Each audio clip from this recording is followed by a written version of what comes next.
النهارده انا جايه اقول رايي في منتجات انا استخدمتها الايام اللي فاتت. طبعا في منكم اللي شافها او بمعنى اصح طلعتها على القناه عندي، وفي تقريبا اللي مشفتهاش. اللي مشفتهاش هقول لكم انتوا مشفتوش ده. نبدا باول حاجه انتوا شفتوها عندي.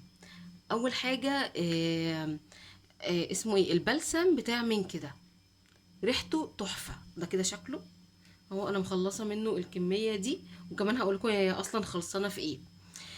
ريحته جميلة. آه تقريبا بيتشطف من على الشعر بسرعة، بس للأسف سيء جدا جدا جدا جدا. اللي هو أصلا ما بيعملش أي حاجة، اللي هو مجرد ريحة كمان مش بتدوم. اللي هو مجرد بس ما بتشطفيه بتطلعي من الحمام يا دوبك كده شعرك ينشف خلاص، هو ريحته طارت. ده اولا. تاني حاجة مش بيرطب خالص، عادي بيسيب الشعر عادي، يعني اللي هو زي ما اتحط زي ما اتشال. بستخدمه في ايه بقى دلوقتي؟ بستخدمه اسمه ايه، لو بعمل باديكير ممكن احط في المية. ايه تاني؟ اغسل ايدي بيه كده. انما احطه على شعري لا، فين وفين بقى لما خلاص بقى ممكن اخد حبة صغيرين واحطهم على اطراف الشعر وشكرا. انما هو كترتيب مفيش. ده كده اول حاجة. وكان سعره كنت جايباه ب30 جنيه من كارفور. تاني حاجة برضو ليها علاقة بالشعر، الكريم بتاع ليزا ده اهو. ده كنت جايباه من فتح الله، كان عامل 20 جنيه وكده. ده شكله كده من جوه. في طبعا في منه بالزيتون وفي منه بالجرجير، بس تقريبا احلى حاجه اللي هو بالجرجير. بس انا اتخدعت في اللي هو اللي بالحنه ده، علشان كانوا بيقولوا ان هو يساعد على تقليل التساقط وايه تاني والشيب المبكر. بس انما هو بقى بينشف الشعر جدا جدا جدا، قوي قوي. اللي هو ايه ده؟ يعني انت اول لما بتحطيه حلو، تستني كده دقايق بس كده خلاص انت شعرك بقى معرفش. عارفين صوت الخشخشة ده؟ هو حرفيا بيعمله. اللي هو ايه ده؟ انا مش فاهمة. كنت جايباه بكام؟ كنت جايباه ب19 جنيه. طبعا هما كان من اصل 40 حاجة زي كده او حاجة و30. بس هو وحش، بس تقريبا اللي بالجرجير هو احلى واحد، فانا برضو هجيبه واستخدمه. طبعا اللي بيستخدمه دلوقتي جوزي، اللي هو ايه، يلا بقى اي حاجة وخلاص. نروح بقى برضو الحاجة ليها علاقة بالشعر. حمام كريم فازيكا اللي هو بجنين القمح، تحفة تحفة اقسم بالله، رهيب رهيب. ريحته جميلة قوي قوي. ده شكله كده من جوه اهو. لونه ابيض. ريحته حلوة قوي. ترطيبه بقى بسم الله ما شاء الله، بجد جميل جميل. لحد بصوا 3 4 10 5 ايام كده انت شعرك طري وناعم. ما معرفش ازاي. انا كنت اول لما جبت منه الاكياس اللي زي كده، بس بعد كده ما لقيتش منه الاكياس. فلقيت في فتح الله، لقيته في فتح الله كان عامل تقريبا 28 26 جنيه. فقلت بقى لا، انا هجيبه. فجبته بصراحة، مبسوطة قوي مبسوطة قوي ان انا جبت العلبة دي. بس انا خايفة بقى اجيب العلبة الكبيرة واللي هو بقى يتقلب حلو. بس ان شاء الله لا. فبصراحة هو تحفة، اللي هو بجنين القمح. انا استخدمت انواع تانية، بس اللي بجنين القمح هو احلى حاجة. تحفة بجد. ايه تاني ليه علاقة بالشعر؟ مفيش حاجة تانية ليها علاقة بالشعر. هندخل بقى ايه الحاجات. لا ده حمام الكريم اللي هو تري شوب ده. انا الاول كنت بحبه، كان تحفة. بس بعد كده اللي هو لا، انا لما لقيت بقى ده، اللي هو دول كده بقوا مش بقوا عاديين جدا. حتى اصلا بعد ما الحاجة غليت، وبعد لما بيبدأوا ان هم الجودة بتاعت المنتجات قلت قوي قوي قوي عن الاول. فاللي هو لا، ما بقاش حلو زي الاول. ده بصراحة جاي على شعري اكتر. اللي هيعرف، اللي عايز يعرف يعني نوع شعري. هو شعري مموج، والفتلة بتاعته رفيعة بس، ومش خشن. يعني هو مش خشن. ده اللي جه عليه. انما ده الاول كنت بحبه، بس دلوقتي لا بصراحة. وده كان سعره كام؟ كان عامل الواحد تقريبا 4 جنيه. ندخل بقى للحاجة اللي ليها علاقة بالبشرة. اول حاجة معانا اللي هو بوبانا، اللي هو بالهيرونيك اسيد ده. كان في ناس قوي قوي قوي، بص انا مخلصاه خلاص، يعني فاضل منه الشويه الصغننه دول. كان في بقى ناس عماله تقول ده بيدي اشراقه، ده تحفه، ده مش عارفه ايه، اللي هو عادي. اقسم بالله عادي عادي واقل من العادي. عادي. كنت جايباه بكام؟ كنت جايباه تقريبا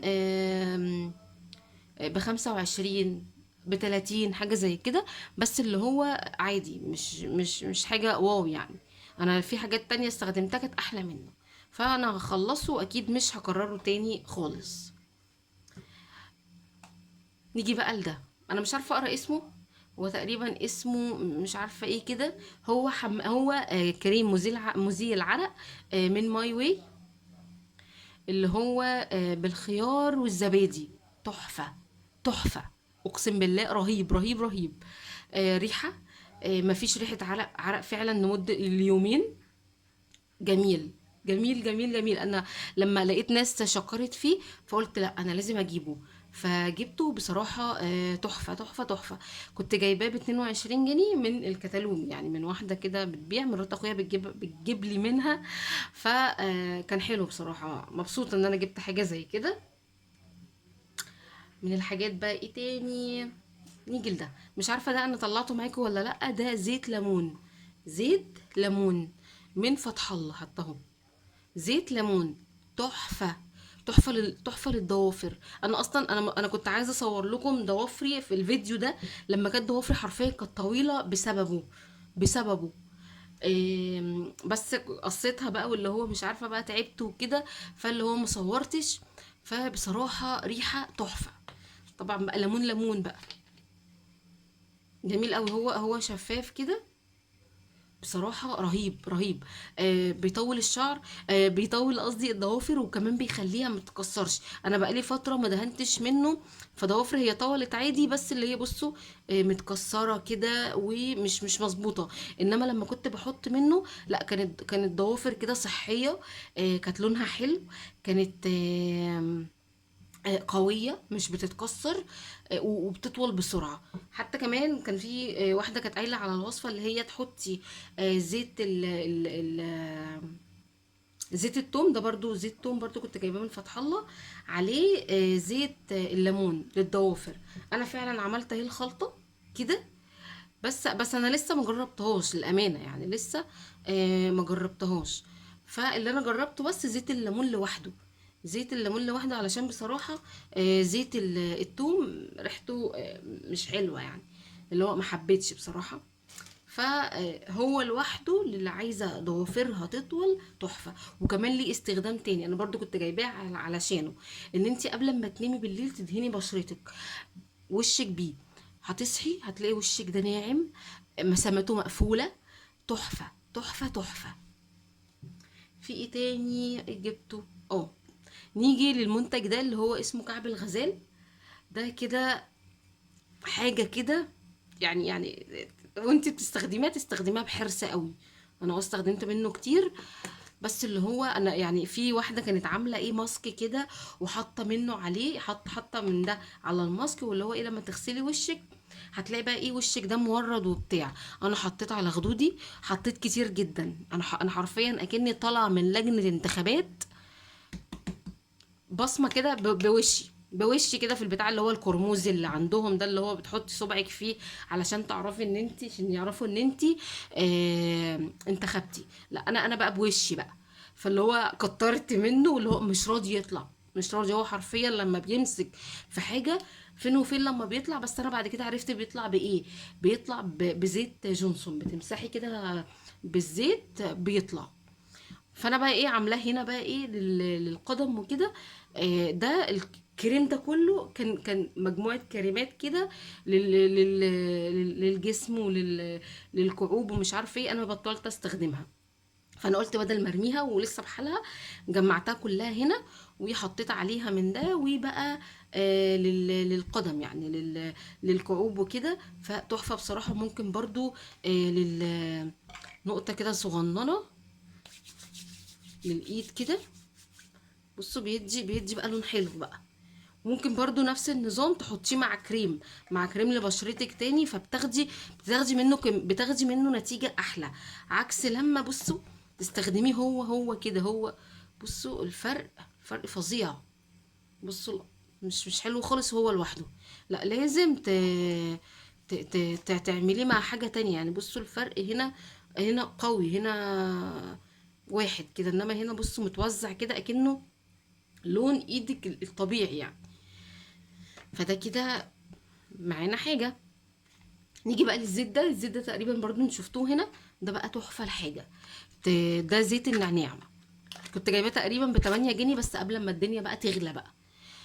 ده حلو قوي قوي قبل ازالة الشعر في في ناحية اسمها ايه، فوق الفم، في الوش كله كده.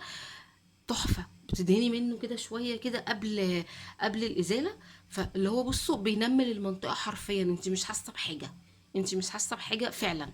فبصراحة حبيته، غير ان هو اصلا ريحة نعناع حلوة قوي. وفي برضو حد قال لي انك لو عندك صداع او كده بتاخدي منه وتدهني منه على قورتك، الصداع بيروح. لو انت مثلا ما بتحبيش ان انت تشربي تاخدي ادوية وكده، لو انت مثلا حامل كده فبتدهني فبيروح. ايه بقى الحاجة الأخيرة اللي معانا؟ الحاجة الأخيرة اللي هو البودرة بتاعت الأسنان دي، اللي هي اسمها سموكرز. عادية، حلوة ومش حلوة، مش عارفة يعني، مش عارفة، حاسة ان هي بتجرح الأسنان. مش عارفة بصراحة. ده كده شكلها من جوه، حتى أصلا بصوا لسه بحالها يعني، يعني بحالها. هي عاملة كده، هي بصراحة ملهاش أي طعم يعني. هي الطعم اللي ظاهر فيها قوي طعم الكربوناتو.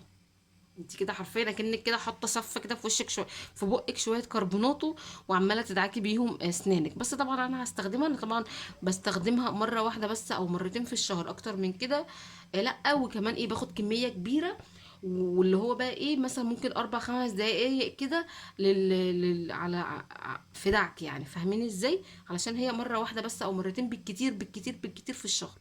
لو انت بقى ايه، كيفة قهوة جامد قوي قوي قوي واسنانك بتصفر، فاللي هو مرتين بس كفاية، اكتر من كده لا. كده انا تقريبا خلصت كل حاجة. طبعا انصحك بده وبشدة، وده لا وكده طبعا. بس كده يا بنات، ده كان فيديو النهاردة. طبعا بقى لو الحاجة اللي هي بقى البرنس بتاعت الحلقة النهاردة هو ده بجد تحفة. وطبعا تاني حاجة الزيت بتاع الليمون ده، زيت الليمون رهيب، رهيب للضوافر ورهيب للوش برضو. فبصراحة دي الحاجات اللي انا استخدمتها الايام اللي فاتت دي، وكانت في منها الحلو، في منها اللي مش قد كده، وفي منها اللي مية مية بصراحة. بس كده يا بنات، ده كده كان كل الفيديو. اشوفكم بقى ان شاء الله في فيديو جديد.